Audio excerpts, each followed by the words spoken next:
Welcome to the Vision Profiles podcast.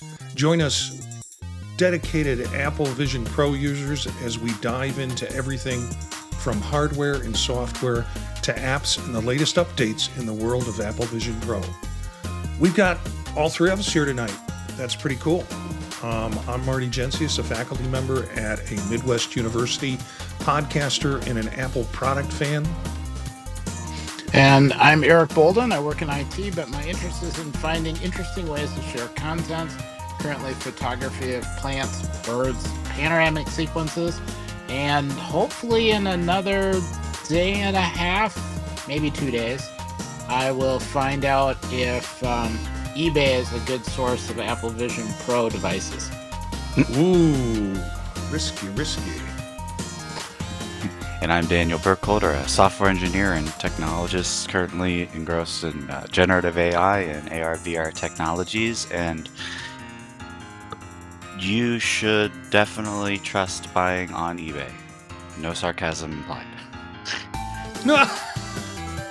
All I hear about it in Reddit are people saying, "Hey, I think that's a good idea," and people are like, "No." I've bought and sold many hundreds of thousands of dollars worth of stuff on eBay, and it is kind of playing the game of like kind of just sussing out what's real and what's not. Usually the higher the price, the more real it is. Which, like, you know, that Yeah. kind of goes for everything, right? If it's too low, it's too good to be true, then right.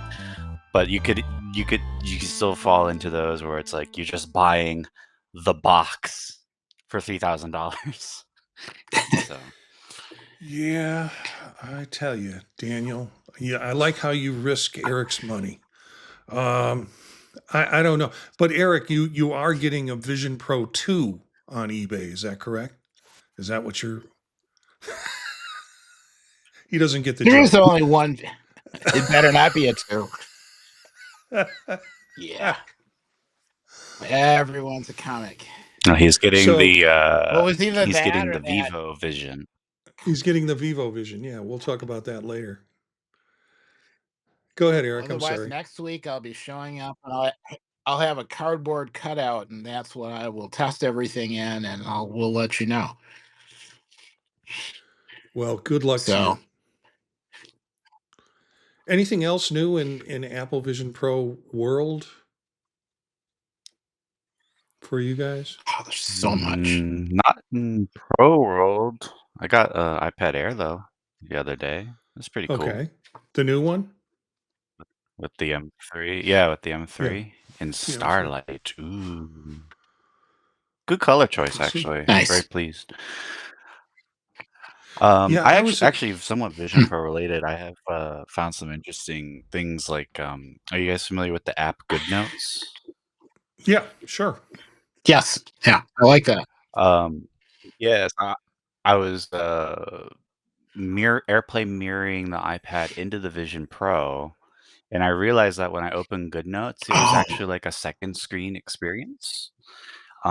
So like normally you'd expect everything mirrored, right? Like if I'm on the home screen, it's everything. But then when I opened GoodNotes, it was just the note, but like the main UI and everything was still on the iPad. So it was kind of like this dual screen kind of experience, which I thought was really neat because I was like, before, like when I first got the Vision Pro, that's something I actually kind of wanted to do. I wanted to, like, you know, I had notes that I was doing on there. I would like to just see them up there. So now I kind of do have this dual screen experience with GoodNotes on that, and that's pretty cool. I don't know if there are other apps that do anything like that. I bet you like Notability, you know, another really popular one. I bet you that one does too. But I thought that was interesting because it just kind of gives me CarPlay vibes too, because I often will do like dual screen on CarPlay as well, or like my phone's here up in my field of view as well, but then CarPlay is here next to it, so I kind of have like dual screening apps basically. So that was cool. That was cool. I'd like to see some of that like kind of, I don't know, grow, or just different ideas around it would be neat. But yeah. Yeah, well, I mentioned this before. I'm definitely going to try that. Go ahead, Eric. I'm sorry. Oh no, I'm definitely gonna try it because I like having a notepad or a piece of paper for writing stuff down with whatever I'm working on. And one of my regrets is I hadn't found anything I liked in within the Vision Pro world, and this kind of is the best of both. So So yes, as soon as we get done, I will you give have that a try. you have an Yeah. iPad where you can do that with, or Yep. okay, and a pencil, obviously. Yeah, Yep. I was an impulse buy away from getting one of the new iPads, but I already have two of them and I don't use them enough. So you have a Magic Pencil. I see Eric showing his Magic Pencil. Yep. I'm all set. Okay, well, I did some traveling this last week and took my Vision Pro with me, and I had a nice first class nonstop flight from Cleveland to Orlando. That's a good 4 hours on in air, and I thought this is great. I have a nice long trip that I can use the Vision Pro headset for. Well, when I got there to the airport, it was full of spring breakers, and I could not find a parking space. So there's cars like circling around like wagons in the Old West trying to get into different parking lots. All of them were full. You needed reservations, which is like unheard of in Cleveland. Come on.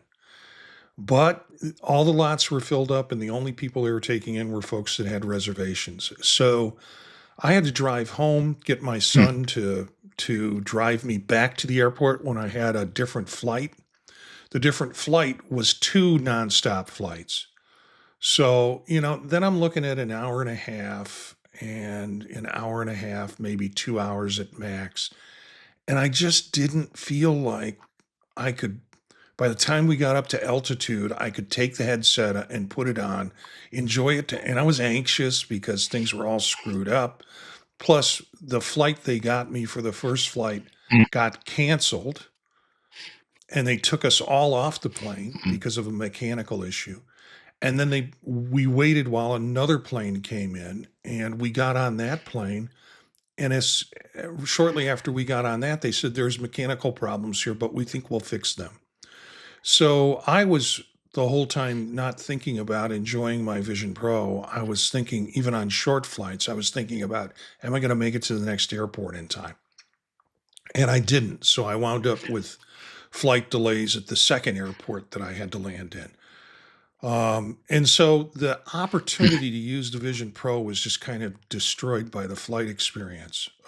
Again, I've done Portland from Cleveland, and that's a good 4.5 hours, and that's the perfect setting for me to use the Vision Pro. But I took it, really didn't use it, and so I regret that, because that is one of the joys I have when I travel, and that kind of got messed up by spring breakers. I'm blaming it on spring breakers. Yeah. So that's my travel story, and my non-use of Apple Vision Pro while I was traveling. So it's unfortunate.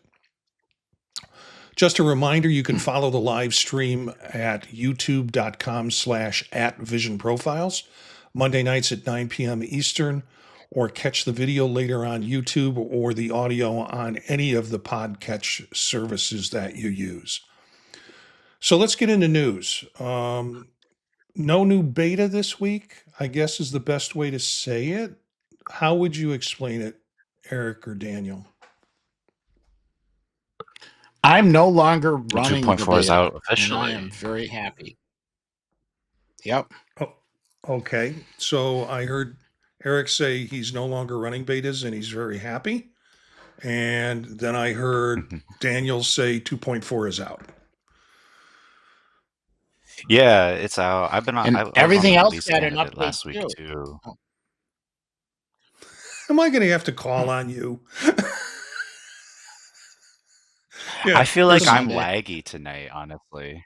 yeah, you do. It does seem a little laggy, but at least uh, what's going on and what you're seeing is a little laggy.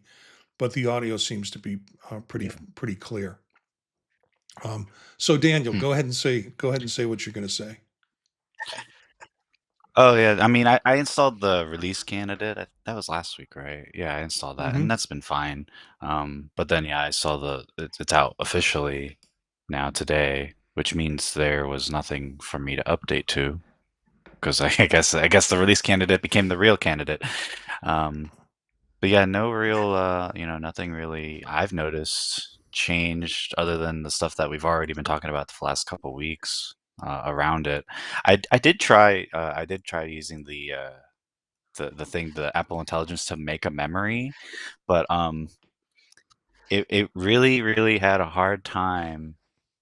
Um, I went to the St. Petersburg Grand Prix a couple weeks ago, so I was like, make me a little memory, move me of that, and it really it did not want to go. It did not want to do anything. I had such a hard time trying to figure out.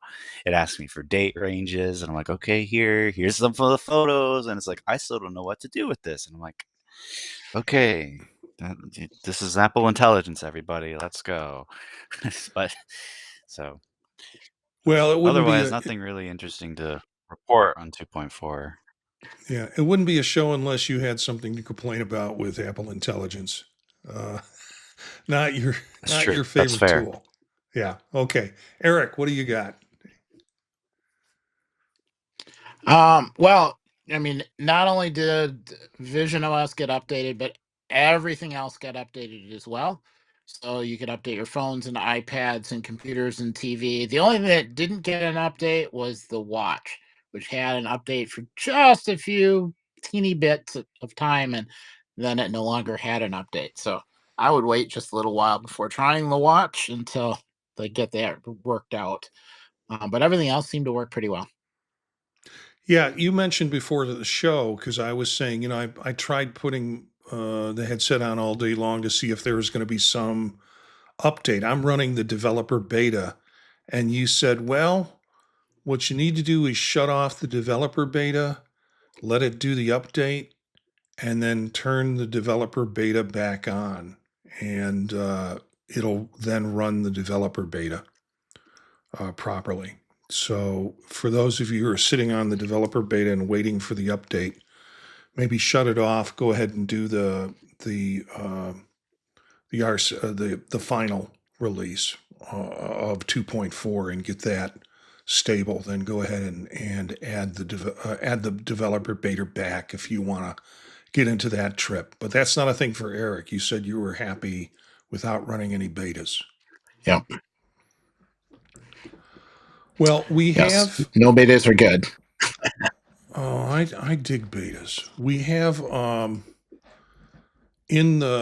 in the show notes you will find a bunch of articles about the release of 2.4. So if you want to know what's added in that in terms of Apple Intelligence, and actually when you read the list down of what is possible with Apple Intelligence on Vision 2.4, it's really weird because some of the people who were championing that Apple Intelligence is horrible, it's never going to be there, and then they lied to us. You know how Tim Cook flat out lied to us. They were writing articles like that last week, and then this week they're writing articles about all the things that are in 2.4 that are Apple Intelligence, and isn't that cool? So, some take a look at the articles if you want to see what's involved in the 2.4. This is the full candidate. This is the non-beta version that is done, complete, and it contains Apple Intelligence in the Vision Pro setup. So, um, and Apple actually does a nice job with that on their own website.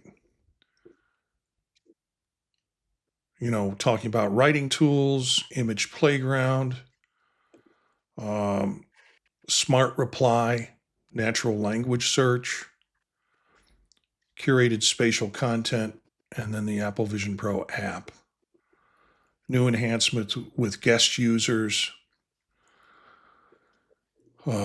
So yeah, that's all coming out of Apple's newsroom. Um, and then, of course, this is the infamous Mac Rumors picture that they put on all of them. Um, and they talk in this article about Spatial Gallery and Vision Pro. And then Road to VR does a nice job of showing examples of how these all fit together in terms of that. So those articles again are in the show notes that you can find in the either on the video version of this on YouTube when I post it later, or in the podcast. You can look in the show notes and see the links to these articles. Let's switch to a little bit about fall detection and how Apple has done some patents around fall detection, a feature for future Vision Pro smart glasses and contact lens devices. So, patently, Apple has put together some information, and again, this link is in there, about fall detection.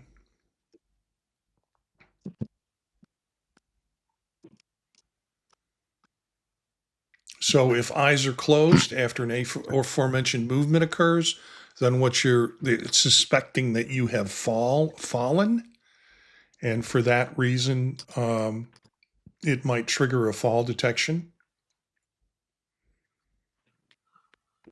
Um,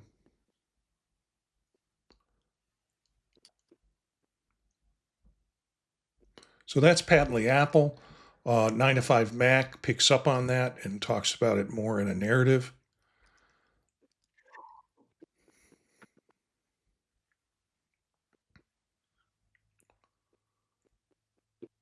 And that. Any reaction to these? Or thoughts about fall detection in Vision Pro?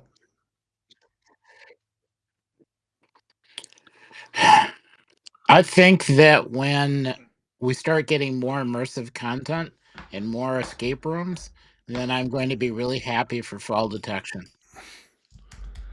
Because you have fallen while playing escape rooms? Well, we've got an app coming up Let's later just say that Eric's going to talk about. don't put your escape room in the kitchen, especially not when you're making soup. Yeah, we'll talk about that app because my house is so cluttered. I had a hard time trying to find. It's cluttered because of the trip. My office, which you can't see, is got like surrounded with tables with cables on it, and I'm trying to resort through things back around here. And I won't pan the camera around, so don't ask. But it's really kind of a sloppy mess. And so when I saw the app, I thought maybe I need to do this in another room. So yeah, fall detection. Particularly if you're mobile and walking around with the thing, I imagine would be good. Because there are some disorienting experiences. There's another app we'll talk about tonight that will put you in environments. And I really like this app. We'll want to say that up front, but we'll save it for the discussion. But one of the environments that it puts you in is at the top of a large structure. And if I turn around, all you see is like space behind me, and that kicks in my vertigo. So it's probably not the best thing for me. I could very well have, it's the possibility someone with vertigo in some of these environments could fall as a result of that. And not just this app, but other environment apps where you have that kind of distortion of height and distance. So yeah, fall detection I think is probably a good thing to add to it. Yeah, it's something I never thought of for this class of device, but makes a lot of sense, especially since yeah, you're you're gonna be prone to falling or running into stuff. Um, Yeah. but Yeah. my mind really went a little more dystopian, and I'm like, what other things? Like my mind immediately went to horizontal gaze nystagmus tests. Getting DUI'd, right? Like on the side of the road, checking for DUI. Like, could the Vision Pro check if you have your DUI? Is this a particular need that you have, Maybe. Daniel, personally, to make sure that you're No. sober when you drive? Don't blow into your but don't blow a but tube into but your ignition. Instead, put a Vision Pro headset on and see if yeah, that's your yeah, test. and just kind of blow like up into the fans, and Yeah. that'll do a breathalyzer. All right. So yeah, a But couple of yeah, I mean, things it's on cool. on fall detection, um, and then anything else on that, guys? I just think it's interesting that they're adding Nope. that in. Um, I mean, and obviously the device, and it's going to be using some of the sensors within the device to be able to do the detection with it, and the device has got the sensors to figure that out. So, next article, I think we've sort of seen something like this before. This article came out just a couple days ago. But Vision OS 3 features that can turn Vision Pro into an everyday device. And I'm reading the first line of the article. Vision Pro has been a flop, plain and simple. And I, the author of this article, will explain to you, as senior editor of Macworld, what I can do and what Apple can do to make it right. So the idea of productivity, which I think is an important aspect for, it's I want it not to be just an entertainment device, but to really be a productivity device. And Yeah, go ahead. the author brings up like I go through it, and it's like every for every two good points that I agree with, then there's a third one that I'm like, what is that? Like the window management, right? It's Yeah, yeah, objectively needs improvement. But that's also kind of in Apple in general. They need window management improvement in general, like even on the Mac. Um, you know, w- he makes a good point. Why not make a window follow you around, like in that YouTube app I mentioned the other week? Um, or why can't you snap them together and like maybe leave them and they'll stay anchored instead of having to reset and fiddle around to hop between different ones? There's a lot of like, yeah, you're right. Like it is bad. Typing is awful ultimately. Um, and then there's some others. It's like, well, the mail app could have been me opening a virtual mailbox to check my mail. What? No, man, no. So that's Oh, where it's you like mean like for every two, he comes up with something unhinged. yeah.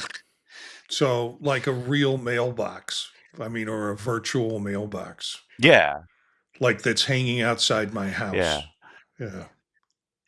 Yeah. It's like, oh, I gotta check my work email box. I'll just go to the work one I put in my office and open it up like a real mailbox. It's like, no, and I'm gonna pull out my messages and like throw them in the shredder. Okay, actually, that could be very therapeutic.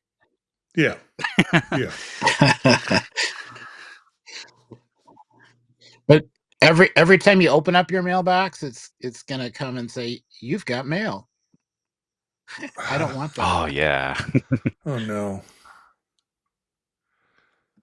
I can have a dozen browser tabs and 10 different applications open, and then they all occupy the same 27-inch monitor.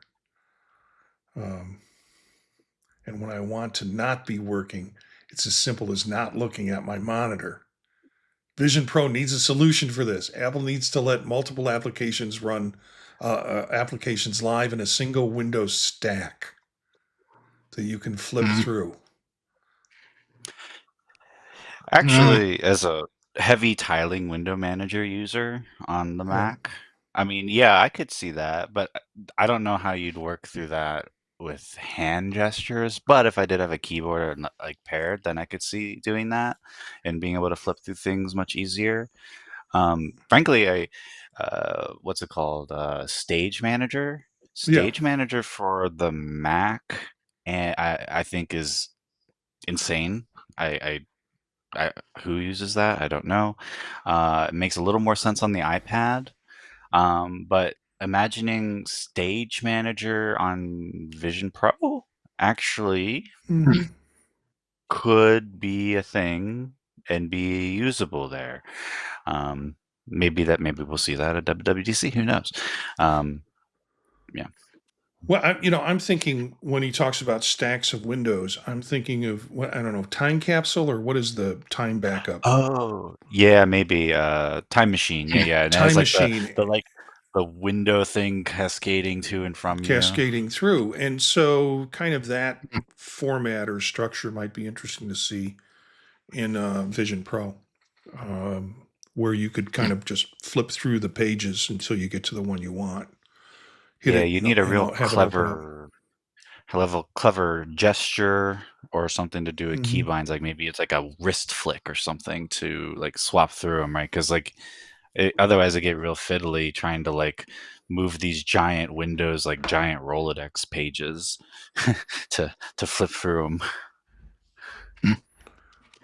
Well, I really like having multiple virtual displays. So I have a work machine and I have a personal machine. And when I want to do personal stuff, I just use that virtual screen and display, and all the stuff I was working on pops up. It's there. I work on it. When I need to get it out of the way, I close that, open up my work virtual display, and then I don't have any confusion. I don't mix stuff back and forth. If I see it, it's okay to work on stuff. If I can't get to it, then I'm in the wrong spot.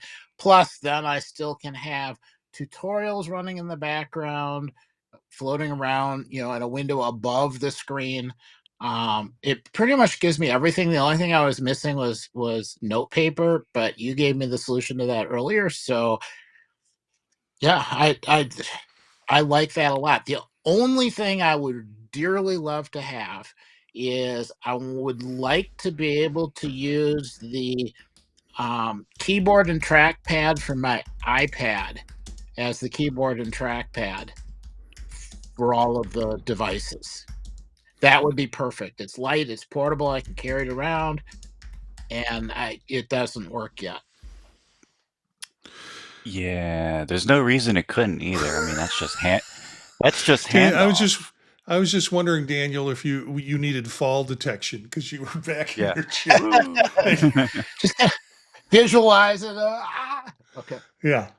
I was thinking stacks. You know how we have or had stacks where we could just pull things out of an envelope and run it and throw it back in the envelope if we wanted, and just have a series of stacks set up on the screen as another option for Windows management or what you're running kinds of management. Article goes on to talk about gaming and uh, well, first to talk about 3D video, and his first complaint was that it should be so ubiquitous that two or more people can watch things together in the same space. And I don't know how that would work. Um, Apple could start by allowing two people wearing a Vision Pro headset to see the same virtual screen in the same environment. Can't we do that already with FaceTime calls? Uh, I don't think I would call that the same. I think what he's kind of proposing is two of us in the same room and with headsets on, and then our mapping of the room is shared, like ad hoc, so we both have the same spatial map of the room. And then with that, in sync, we can like say, hey, look, we're going to position this window over here, on above wherever, right? And then we both are tracking it and have all that in sync. I think that's more what he's proposing, um, which like which which almost has to happen at some point for any of these devices to get more mainstream use. Mm-hmm. Um, and you would see Meta demo something like this when they were showing off the Orion glasses. They had to like set up to play a little Pong game with like a QR code, right? To like make I imagine to map and know where they were in sync, so then they could play the virtual Pong game. But I'm thinking it's like that, but to the far extreme, with the whole world map being in sync between the two, ad hoc, like on the fly. Because I think that's like that's nope, I lost my train of thought. Well, yeah, I get what you mean. So you're looking at some kind of, would you use AirPlay, or how would you connect the two headsets to be able to have the same field? Would someone sort of be the lead uh, projection, and the other one would have kind of editing or moving capabilities of the windows? Yeah, it'd have to be like this. If I had to, it'd have to be like a mesh network of these devices using. You'd use like AirDrop, same Yeah. underlying like backbone for AirDrop, and then it'd have to be pretty good about being tolerant of people moving in and out of the space too without being disruptive. Like if I walked out of the room, it can't suddenly, screw up your synchronization, and that would be really disorienting and jarring. But then when I walk back, I should be able to like get in sync with you as I come back in and to any changes that may have happened.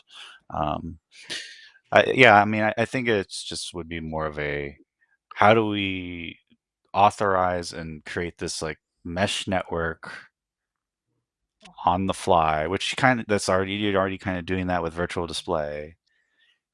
And then it's Yeah. just I think a matter of just data synchronization. I mean, it's a video game world ultimately what's going on behind the scenes. So I think video game rules in terms of like scene synchronization start to come into play, and you can probably use techniques like that uh, to put all that together. Sounds interesting. I think we're thinking about his article more than he did. Uh, Yes. Actually proposing potential solutions to make that happen, and what would have to happen in order for his dreams to come true. Um, this is the kind of the big story of the week, is this Vivo Vision, and we have quite a few articles on maybe four articles on this, again, available in the show notes, and this one comes out of Mac Observer. I think what was most disturbing for me about looking about these articles is they're like, see, it looks like Vision Pro, but we don't have any information about cost.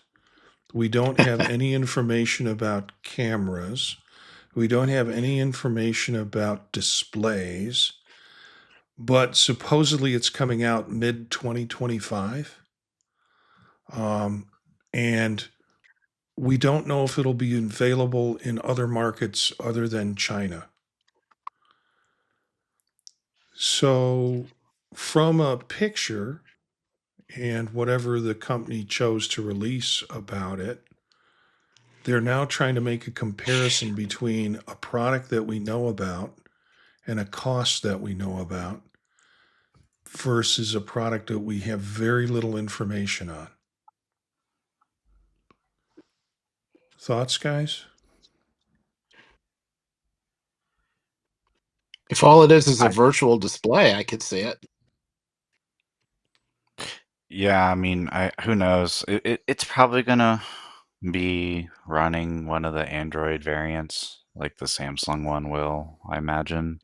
Um, I mean, I think most people were focusing on the physicalness, like the physical comparisons, which I don't know about you guys, but I actually think this looks cool. Like, there's some parts about it I don't like, but there's some parts I'm like, okay, that's actually really cool. Like, I like the shape of the front lens and glass. Mm-hmm. I don't like the side arms. Those little plastic arms look like they're just gonna fall off, like if I look at them the wrong way. At least with the other ones, they're like kind of soft and malleable, and I can just pop them off. You know, the audio pods. Those look like they're Mhm. just brittle plastic that's gonna fall off sometime. Um, and just even like the color choice and I don't know how it's lit maybe makes it look cool. I don't know. It does look cool, cooler almost than the Vision Pro, and maybe even a little thinner overall Yeah. too, which is a good thing. I'm trying to think if from looking at the picture, it looks like it has the singular band Hmm. around the back of it, but it also looks from the inside like it's plastic. And I wonder, or there's a plastic layer on the inside. I really think that's probably what they're using to hold the thing on the display. I think if you take that off, you've just got Yeah. the expandable um, singular head Hmm. strap, which is like if you look at it, it's a complete ripoff design of what Apple did with their head strap. Doesn't talk about batteries at all or how it's going to run.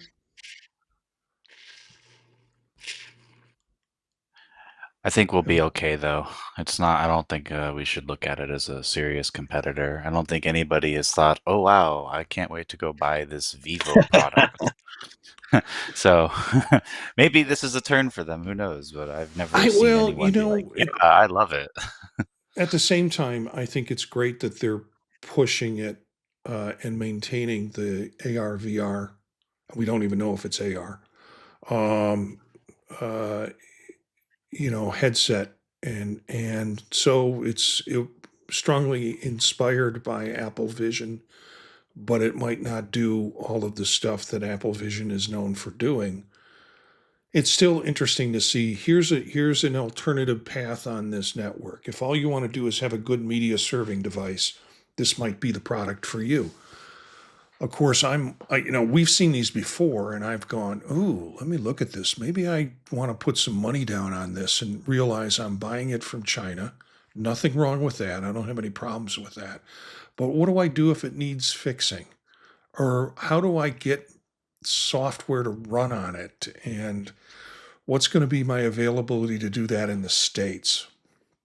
So, unless they start exporting it here to any great degree, and we know what the software management is for it, then I think we're going to be challenged to really see a crossover and distribution to the States on something like this and the availability for service or other kinds of things that you'd want. Um, I bet you the price point is going to be cheaper than the Apple Vision Pro, but I also bet you the product line and what it's capable of doing is not going to be as fully available as it is on the Vision Pro. This might look like a Vision Pro Lite or a Vision Pro 2 when it comes out to it, but right now I'm not seeing it as a like Daniel says. We don't have enough information to say it's a competitor, but this was kind of the story of the week. Everybody picked up on it, so they got good PR.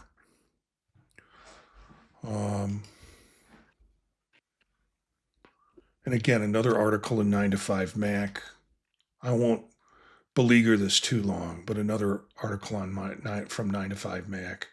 The company uses the term spatial computing to describe the mixed reality headset. Nobody outside the company has been given a chance to try it. So, Yeah. Yeah, a shorter article from 9 to 5 Mac, I guess is the way to say it. And then one from Mac Observer. Mac Observer occasionally does some, provocative stuff. And this just came out a couple of days ago. Apple sets the trend. Here are the key reasons why Vision Pro clones exist. Consumer expectations, market perception, and functionality dictates design. And this whole article is a series, I guess, of different clones. And they start with the MetaQuest Pro 2, which is rumored.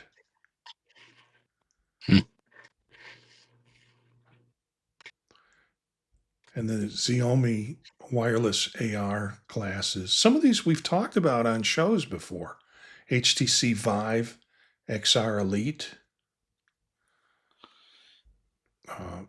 PMax Crystal, Samsung XR headset upcoming. And Valve is supposed to be doing Deckard is their next headset, I believe. But that's going to be more in the PC VR realm as opposed to the spatial computing realm, but still notable. Yeah. It's okay for me to take a shift, guys, to go on to something different. Anything else you want to say about these headsets? All right. Well, I want to go on to something that's really bothering me, has bothered me for a long time. And that is the ResMed Contour head strap. I have sleep apnea, so I use a ResMed device with the headset. And actually, I don't use the straps behind the head anymore. I use a different. Well, yeah, sort of. I do. But the idea here is with this device, which they announced a while ago, was it kind of has counterbalance on it. So if you look at the design, it's got the over-the-top strap, and then it's got two straps, one that's kind of mid-cranial and one that's lower, like under, tightening under your head. And so I think they talked about different kinds of weights that you can add to it, or adjust, counterweights to the three adjustable straps. And here's the trick. Here's the thing that really gets me. I have been searching for this for a long time. It's in the Apple Store. It's never available in the Apple Store. You can't ship it. You can't go to a store and get it. At least in my area, it's not available. If you go on the ResMed site, they're not selling it on their own manufacturing site. So what is this? There are people who have gotten it. In this case, Apple Insider got a bit of the product and tried it out and did a nice review here of it. So the review I think is pretty cool, and it gives it a 4 out of 5. And it says buy from Apple. Should I click on it? Let's see what It's happens out of if I stock. click. Only at Apple. Currently unavailable. Apple Store pickup is currently.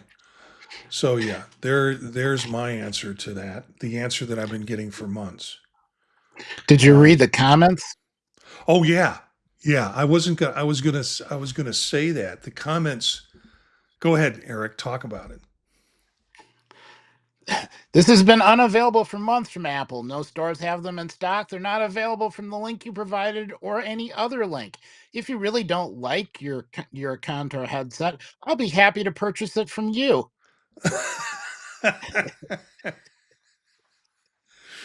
Yeah, lots of the comments were, there were a few comments, this is really good. And then most of the comments were, I can't get it. So why are we talking about it? Why is it not available? And they even address that in the article, and they say, oh, well, this is very cool. However, we know it's on limited supply, and ResMed says it's because there's such a demand for it. Well, frankly, you guys are cranking out CPAP machines all the time. I can't see why you can't fix the production line on this and get it going.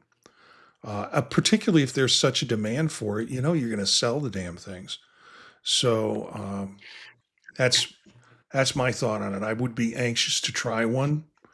I have been, and even some of the comments are saying, if you use the dual strap thing, the Belkin that goes across the top of your head, and then you use the solo band, that's what I've been using, and that works for me, and it works fine. So you know, they're losing the opportunity to get more money from me by not having these things available. Yeah, it's Because I'd like to try disappointing them. Yeah, because I've kind of come around to I want to try it too. yeah, Just mostly for the counterweight idea. yeah. I'd like to see how that changes things up. Um, and Eric, I did check eBay. There are none on eBay. Uh, uh,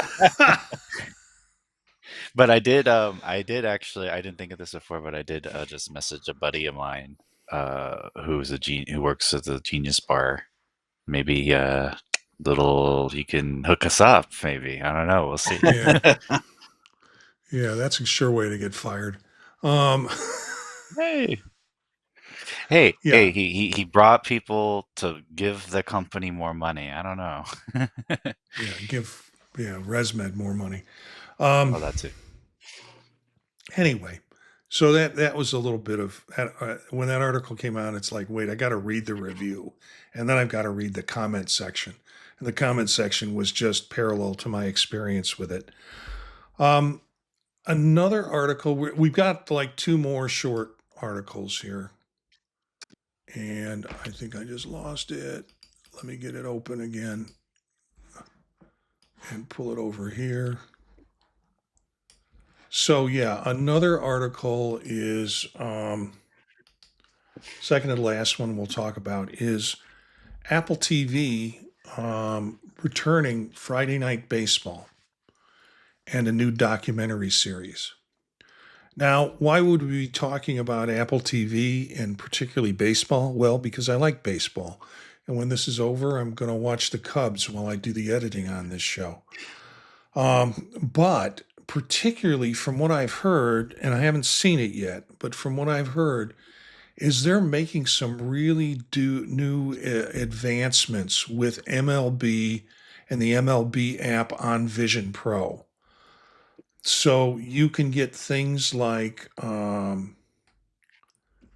trajectories. So they open up like a 3D version of the park. And when somebody hits it out of the park, they can show you the ball trajectory on it in a smaller version of the park in front of you. There's just some, and the stats that are available, they can run simultaneously with it on the app in ways. So I think it's cool. I think, and we've talked about this, how to expand it into the sports realm in Vision Pro, and I think this MLB Friday Night is an opportunity for Apple to play with those things. Did you see that there's a new immersive film for Friday, April 4th? No. VIP Yankee Stadium. I sent the link in chat. Oh, well, I hate the Yankees. But it's let's the face stadium. let's face it, they buy their team and they win because they have lots of money to buy their team. So yeah, I feel the same way about the Dodgers. So, Well, I'm kind of hoping that from the name of it that they're hoping to visit as many stadiums as possible, and that's just the first one. Eric, have you been to Wrigley? No. Oh, okay. Near it, Yeah. outside of it, not in it. Totally different ballpark experience. I mean, almost. I think it feels like Fenway with vines. Yeah. It's like, it's this old traditional ballpark, but every seat and every view is wonderful from it. So you really feel like you're in the game because of the way the park is set up. So anyway, that's my riff on baseball. Dan, you have anything to say on that, or? Other than being jealous that I don't enjoy watching any kind of sports because the sports stuff on Vision Pro is super cool. I mean, Yeah, to have those virtual renders of the field and the trajectory and all that, or I think they for F1 they had like the track on right. a big display. Like that Yeah. is so cool. That's cool as hell. I wish I was interested in it. Well, you can. There's that one app where you can get excited about watching airplanes land at airports that are virtually renditioned.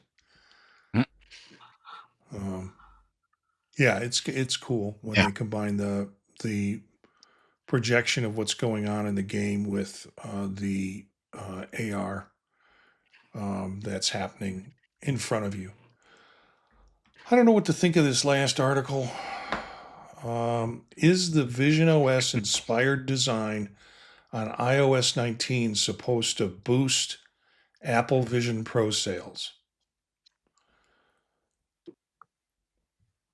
So so we're getting into Garoomer's space, Gorman Good rumors, rumors. where he talked about how 19 is just going to be absolutely spectacular, and it's going to be a complete redesign.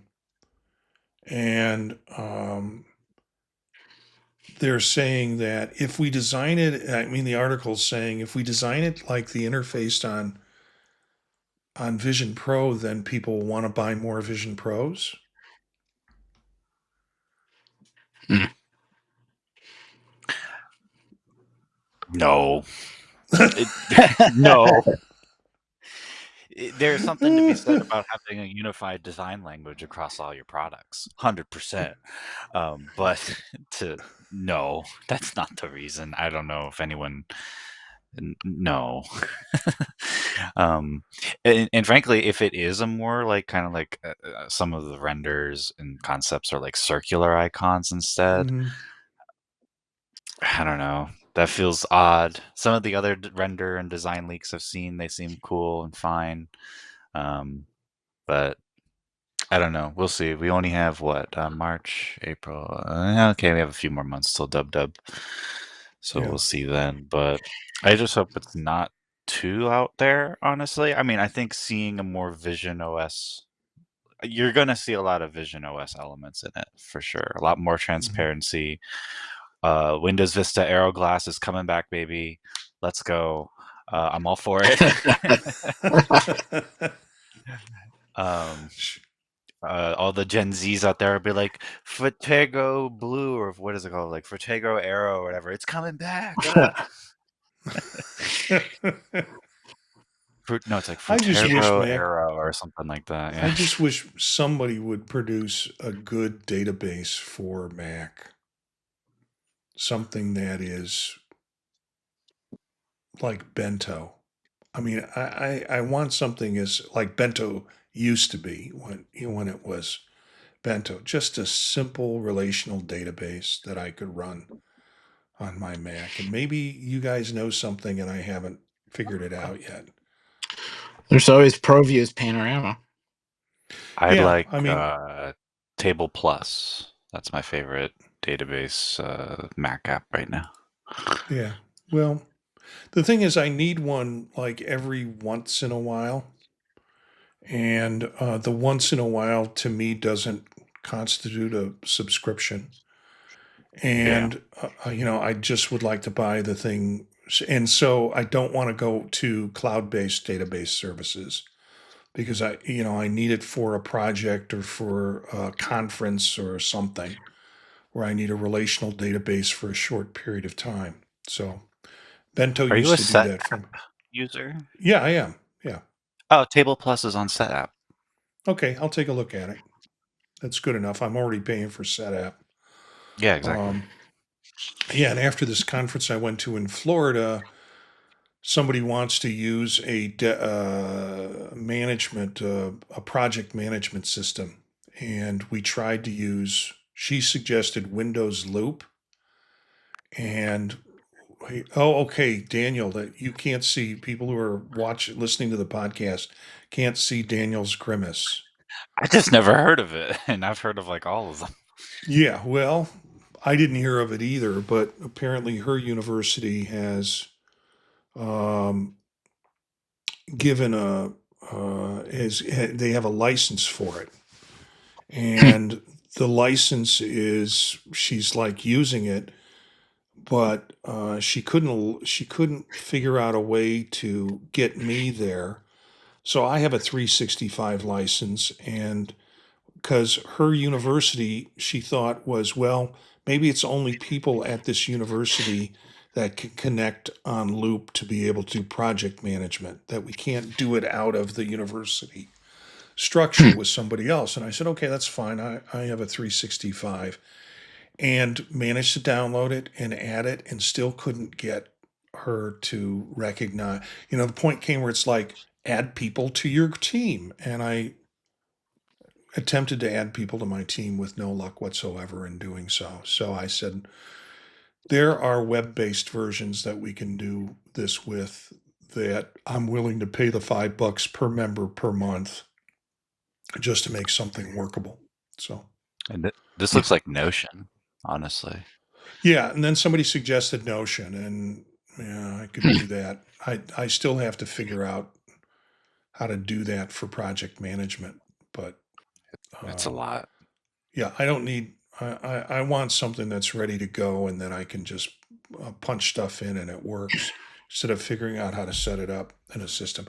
We are moving away from probably the thing that is the funnest part of the show for many of us, and that is the apps. So let's talk about apps, and I better check the app section here to make sure there are no surprises. But it don't look like it.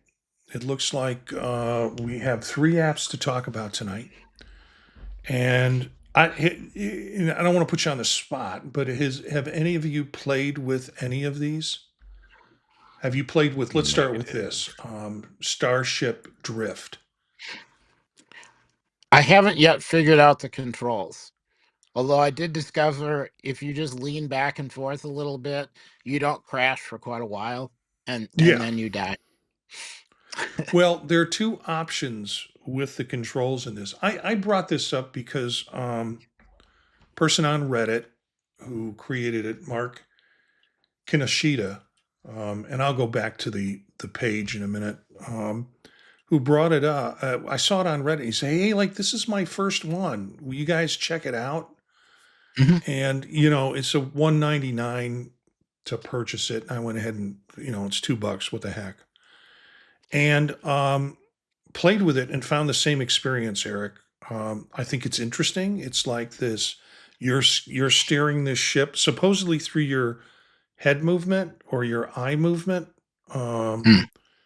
and it steers the ship around oncoming asteroids. So you're going through a field of asteroids, and there are little hearts that pop up. And if you manage to Mm. steer your ship through the heart, you get um, you get an extra life. I guess is the way to look at it.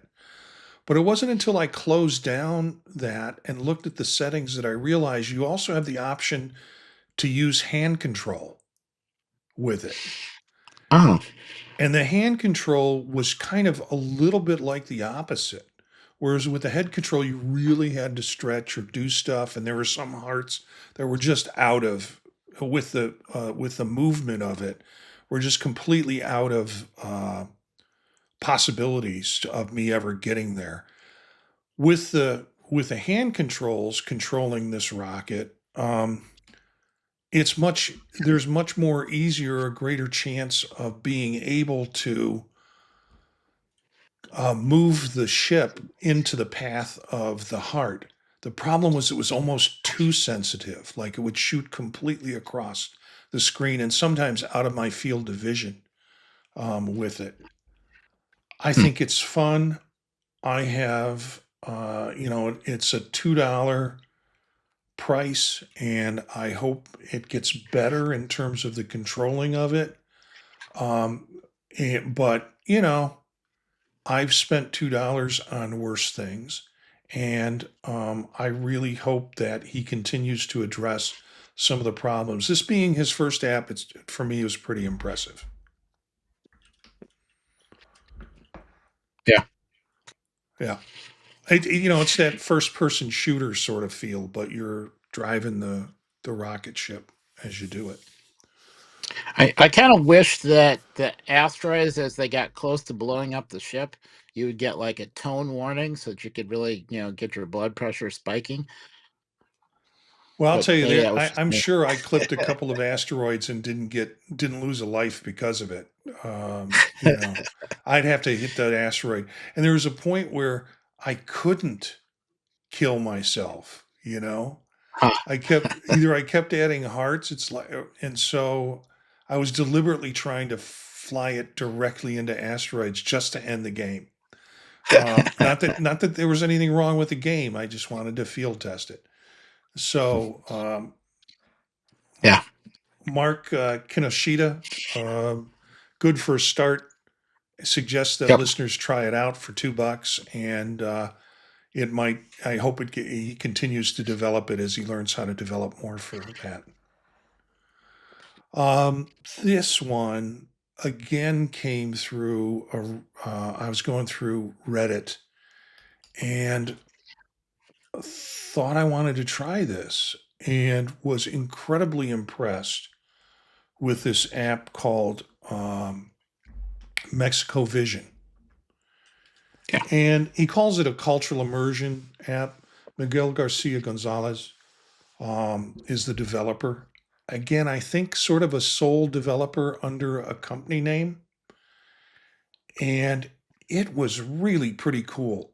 Did either of you try this, or do either of you want to comment on this? No, I Yeah. have it downloaded to try later though. It'd be Okay. cool to see that with like other countries too. Yeah, Yeah. it was well done. I liked the basic info cards and being able to bring up a picture of whatever you're looking at. The sound integration was really nicely done. Yeah.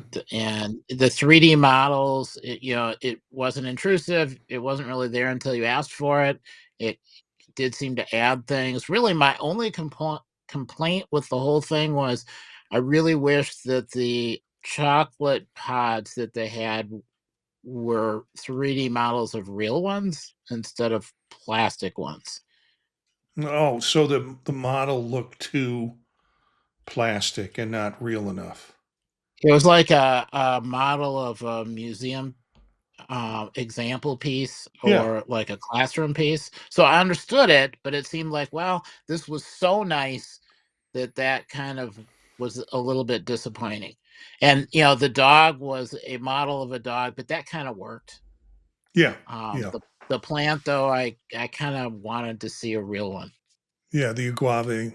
Um, Yeah. it's interesting because most of them are, what do they call?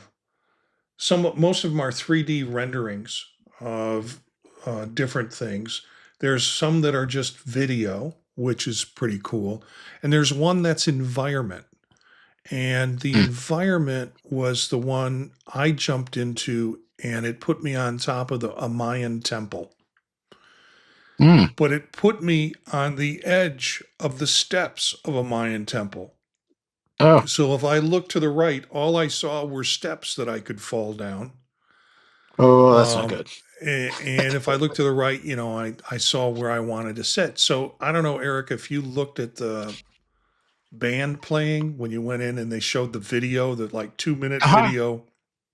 Yeah. Pretty cool. A guy did some, or a Yep. guy acquired or did some things with drones flying over temples and flying around. So it was kind of aerial photography of places, and then it had the Day of the Dead band, which Mm. skeletons in Yep. Yeah. mariachi outfits playing music. And then it had the little chihuahua, which I thought was pretty cool in terms of a rendering Yeah. of the chihuahua. But yeah, I would have liked to have been placed a little bit more securely away from the edge of the steps for my vertigo Yeah. with that. I really like this app. I mean, in terms of there's a switch, you can switch it to Spanish. Now the audio is all in Huh. English, but the displays and the choices of where you can go can be switched to Spanish only. and that's kind of effective. It does give some good cultural representation of places around Mexico, and I enjoyed it for that reason. I got on Blue Sky to find out that I have people who have been following me on Blue Sky, tech people, which is cool because they're hearing us on our shows and they're picking us up and want to follow on Blue Sky. And I haven't played with Blue Sky as much as I wanted to. So I got on and sure enough found this guy on Blue Sky and then sent him a Huh. message and said, "Hey, I like this app. We're going to talk about it tonight." Um, he has a couple of other apps. One which is like a art museum. It's Museus or something like that.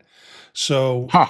again, really kind of nice, immersive art museum that with pictures and stuff that you can engage in. There is a Maya Gallo option in the Mexico one where they have quite a few of her pictures in it. Um, so I went ahead and got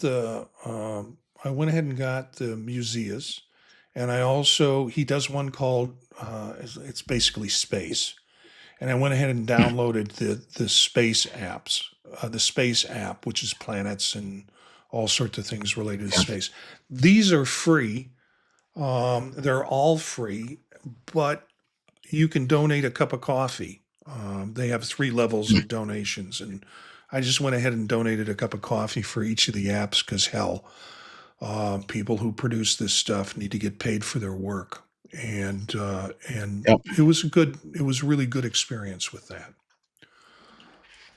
Hmm. Last one, I have to admit, I haven't fully tried. Eric apparently ran into some soup with it. I don't know if Daniel, you have, but this is Frost Loop. Eric, you're up. So you takes a little while to download, and then when you launch it, it gives you kind of a wireframe cube, Right. and that is the moment where you can tell where the edges of the room are supposed to be, and you can preview what objects are interrupting that space. If you have a boiling pot of soup within the room, you are too close. If you have a sink and an orchid in the window that is within the room, it is too close. Just be a little careful of small objects and stuff like that. Because there are interactions at all different levels of the room, looking under the bed and up a little higher and reading signs. I kept finding myself wanting to lean on counters that were not real counters, or trying to sit on the edge of the bed to look underneath the dot. Yeah, that was not good. I think if I do it again, I'm gonna bring like like some ski poles or something to lean against. Um, I've enjoyed it. I have not solved any of it. I haven't solved the code yet. They give you a little kind of a screen, an iPad like screen where you can exit, but you can also ask for hints, and it gives you hints, but it doesn't give you hints that are so obvious that you don't have any fun.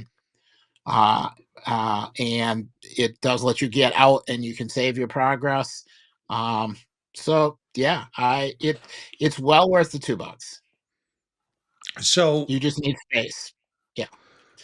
so it's an escape room, but you need space to be able to do it. So I can't interact in this room unless I get up and go over to the object and do it.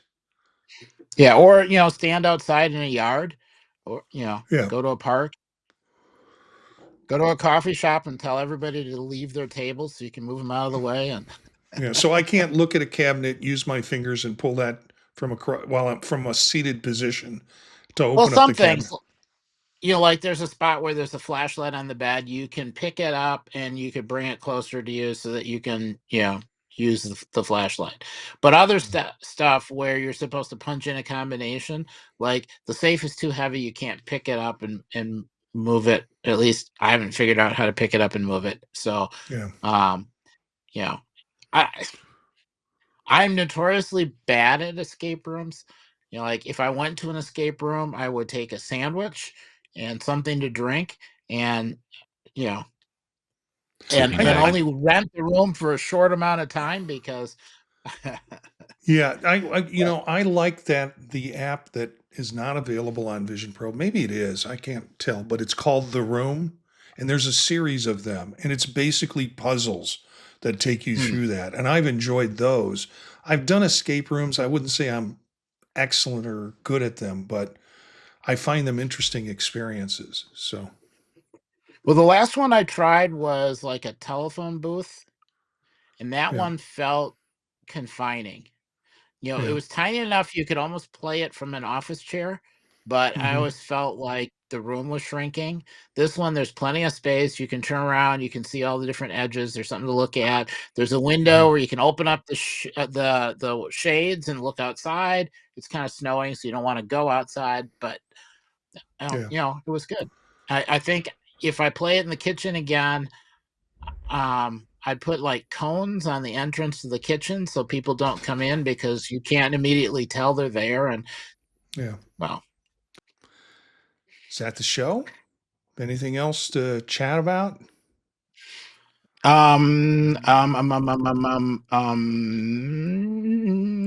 3D movies, real or fake? 3D movies, real or fake? What do you mean? Oh, I don't know if it made it. I pasted and I disappeared the last time, but yeah. there's a website that has a list of 3D movies, ones that are really 3D and ones where they took 2D movies and converted them. Hmm. Oh, So that was kind of interesting. Well, let me open that up. it's actually disappointing the number of converted movies, actually. Hmm. And there were And more of them that were converted than I thought, but Oh, good. Thank God. Thank God Spy Kids 3D was made in real 3D. I was really worried there for a moment. so here you go.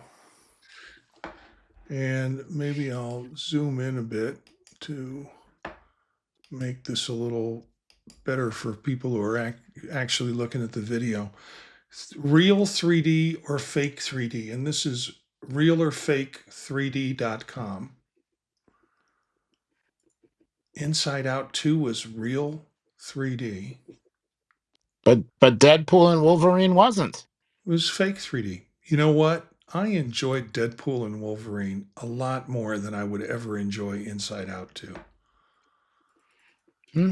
Super Mario Brothers uh, versus Fast X.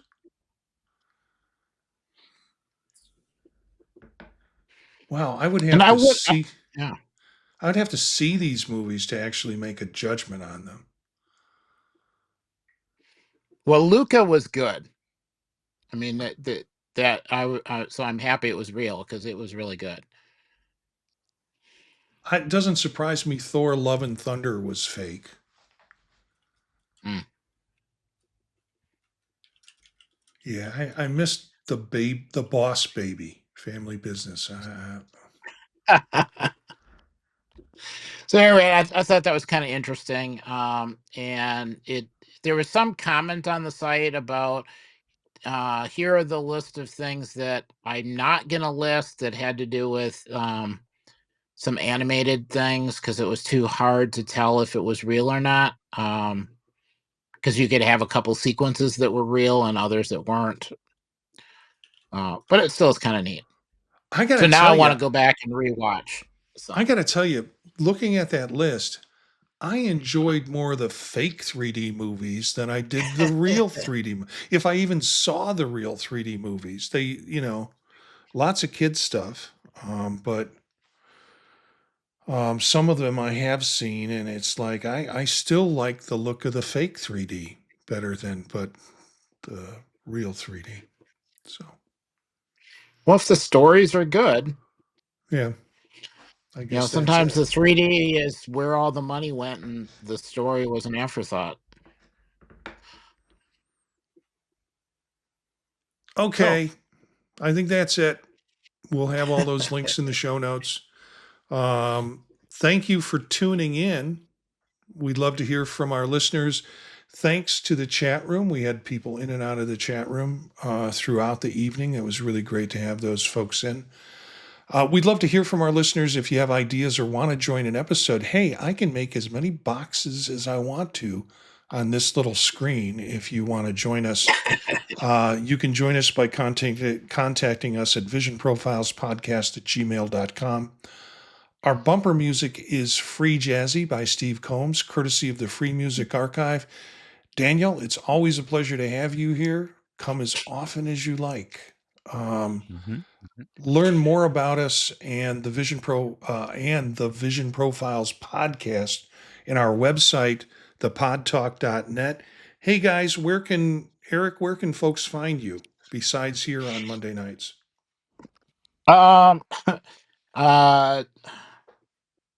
EA Bolden at techhub.social or Tuesdays on Mac Voices. Yeah. Daniel, any special place for you? If people want to connect you? Not really. I mean, sometimes, I guess technically you could find me on LinkedIn. Okay. That's about the only social thing that I know of that I would actually look at. Apple Intelligence and social media are Daniel's two least favorite things, I think. You can find me here, of course, with Eric and Daniel and other fun folks. Tuesday nights with Chuck at 8 p.m. on Mac Voices Live. Wednesdays with the Old Mac Gang. Whenever we manage to cut a show with my son on a podcast called Gear Up and Go. Thursdays with Dave Ginsburg at 8 p.m. Eastern Time, streaming with In Touch with iOS. And I have been dropping in on the Mac Show on Fridays. So that's through the British Tech Network. And they've been kind enough to make a space for me there. You can find me directly at Gencius, Jencius, at bluesky.com. And that's where most folks are connecting with me nowadays. Spread the word to other visionaries. Thanks for listening, and we'll see you next time.